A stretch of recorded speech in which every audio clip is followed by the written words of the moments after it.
तर कशी बनवायची आपली फॅट लॉस डाएट तर चला मित्रांनो सांगतो। तर माझी मेंटेन कॅलरी आहे 2693।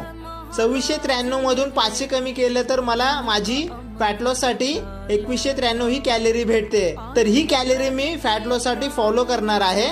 इम्पॉर्टंट आहे की तुम्ही फॅट लॉस मध्ये प्रोटीन किती घेता आणि हेल्दी फॅट किती घेता। तर प्रोटीन आणि फॅट कसे घ्याल तर माझा बॉडी वेट आहे 65 kg। 65 kg इंटू 2 केल्यावरती मला डेली 130 ग्राम प्रोटीन लागेल। तर 1 ग्राम प्रोटीन मध्ये असते 4 कॅलरी। तर 130 गुणिले 4 केल्यावरती मला भेटणार 520 कॅलरी, म्हणजेच 130 ग्राम प्रोटीन मध्ये असेल 520 कॅलरी।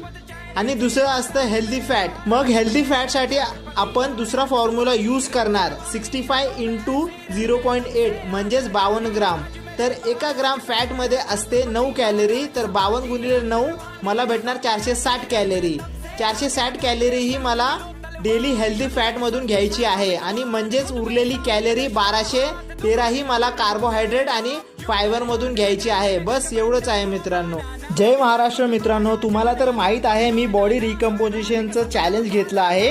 बॉडी कंडिशन अगोदरच बघून घ्या तुम्ही। तर मी 7 दिवसाचं चॅलेंज घेतलं आहे। आज आहे डे 2। जिम मध्ये येऊन आज होता माझा बॅक आणि बायसेपचा वर्कआउट। तर सुरुवातीला बार्बल रॉईंग केले, सेकंड चेस्ट सपोर्टिंग रॉईंग बॅक साठी, तिसरे व्हेरिएशन लेट पुल डाऊन आणि चौथं स्ट्रक्स, आणि मग बायसेप साठी standing barbell curl, second incline dumbbell curl, third hammer मारून वर्कआउट संपवून टाकला। आणि ॲप साठी मिडल ॲप ट्रेन केले, ऑब्लिक ट्रेन केले, फ्रॉग ॲपचा पण वर्कआउट केला। आणि वर्कआउट झाल्यानंतर कार्डिओ 30 मिनिट इन्क्लाइन मध्ये।